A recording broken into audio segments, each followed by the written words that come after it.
আসন্ন জাতীয় সংসদ নির্বাচনকে সামনে রেখে সিলেট ৬ আসনে রাজনৈতিক তৎপরতা বেড়েছে। এরই ধারাবাহিকতায় বাংলাদেশ জাতীয়তাবাদী দল বিএনপির মনোনীত প্রার্থী হিসাবে মনোনয়নপত্র সংগ্রহ করেছেন এমরান আহমদ চৌধুরী। আজ নির্ধারিত সময়ে বিয়ানীবাজার উপজেলা নির্বাচন কার্যালয় থেকে তিনি আনুষ্ঠানিকভাবে মনোনয়নপত্র সংগ্রহ করেন। এ সময় তার সঙ্গে বিএনপির স্থানীয় নেতাকর্মী ও সমর্থকরা উপস্থিত ছিলেন। এমরান চৌধুরী বলেন, জনগণের অধিকার প্রতিষ্ঠা ও একটি অবাধ সুষ্ঠু নির্বাচন নিশ্চিত করতেই আমি নির্বাচনে অংশ আমার নিচ্ছি। প্রিয় বিয়ানীবাজার গোলাপগঞ্জবাসী সবাইকে জানাচ্ছি শুভেচ্ছা, আসসালামু আলাইকুম এবং হিন্দু ভাইদের জানাচ্ছি আদাব। আমরা আজকে আপনারা জানেন যে আগামী ত্রয়োদশ সংসদ নির্বাচন আগামী 12ই ফেব্রুয়ারি অনুষ্ঠিত হবে। এই নির্বাচনে আমি দানার শীষের আমাদের বিএনপি মনোনীত প্রার্থী হিসাবে আজকে বিয়ানীবাজার থেকে আমি আমার মনোনয়ন ফর্মটা কিনলাম। আমি মহান রব্বুল আলমিনের কাছে শুকরিয়া আদায় করছি। প্রথমেই আল্লাহ রব্বুল আলমিন আমাকে সেই সুযোগ করে দিয়েছেন। আমি কৃতজ্ঞতা জানাচ্ছি এর জন্য আমাদের নেত্রী বেগম খালেদা জিয়া, দেশনেত্রী বেগম খালেদা জিয়া এবং আগামী রাষ্ট্রনায়ক আমাদের ভারপ্রাপ্ত চেয়ারম্যান দেশনায়ক তারেক রহমানকে, যাদের মনোনয়নের মাধ্যমে আমি আজকে জনগণের কাছে যাওয়ার সুযোগ হয়েছে। আমি বিশ্বাস করি আগামী 12ই ফেব্রুয়ারির এই নির্বাচন একটা অবাধ, সুষ্ঠু এবং নিরপেক্ষ নির্বাচন হবে।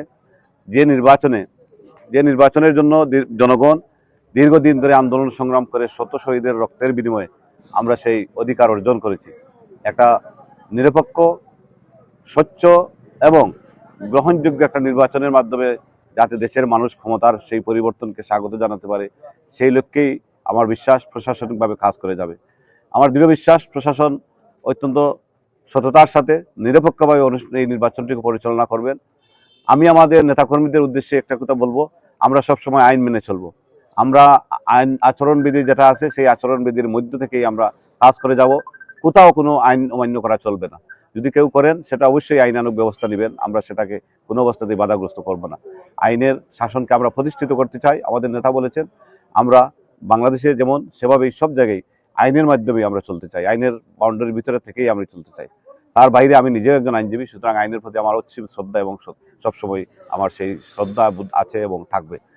আমি বিশ্বাস করি আমরা আমাদের যে আচরণবিধি সেটা মেনে চলার পাশাপাশি প্রশাসনকেও ওনারাও যাতে কোনো ধরনের পক্ষপাতমূলক আচরণ না করেন।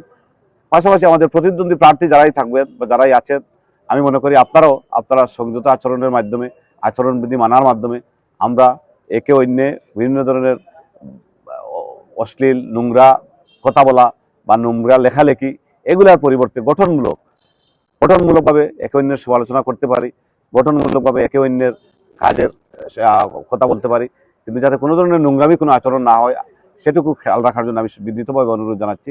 এবং পাশাপাশি সর্বোপরি এই গোলাপগঞ্জ বিয়ানীবাজারের জনগণকে সজাগভাবে সুচারুভাবে আগামী নির্বাচনে দানের শীষের পক্ষে আপনাদের বিবেচনা করবেন, আপনাদের সঠিক রায় দিবেন, সেইটুকু আমরা বিশ্বাস করে আপনাদের সবাইকে ধন্যবাদ জানিয়ে আমাদের উপস্থিত এখানে আমাদের print media, electronics media, online মিডিয়ার সমস্ত সাংবাদিকবৃন্দ যারা আছেন তাদের সবাইকে ধন্যবাদ জানাচ্ছি এবং যারা অফিসার কর্মকর্তার মাধ্যমে সবাইকে আমি কৃতজ্ঞতা জানাচ্ছি আজকের এখানে উপস্থিত থাকার জন্য। পাশাপাশি আরেকটা কথা বলতে চাই, আমি বিয়ানীবাজার উপজেলা থেকে আমি মনোনয়নপত্রটি কিনেছি। ইনশাল্লাহ আগামী 29শে ডিসেম্বর আমরা গোলাপগঞ্জ উপজেলায় আমরা সেই নমিনেশনটি জমা দিব। সেখানেও আপনারা উপস্থিত থাকবেন। আপনাদের সবার আমি দাওয়াত দিলাম। আমরা দুপুর 12 ঘটিকার সময় আমরা সেখানে জমা দেওয়ার চেষ্টা করব, ইনশাল্লাহ থাকবো এবং আপনারা সেখানে যাবেন। পাশাপাশি আপনাদের সবার আমি দোয়া প্রার্থী এবং সহানুভূতি প্রার্থী, আপনাদের বিচার বিশ্লেষণ প্রার্থী এবং আপনাদের রায় প্রার্থী। সবাইকে ধন্যবাদ। আসসালামু আলাইকুম। বাংলাদেশ জিন্দাবাদ।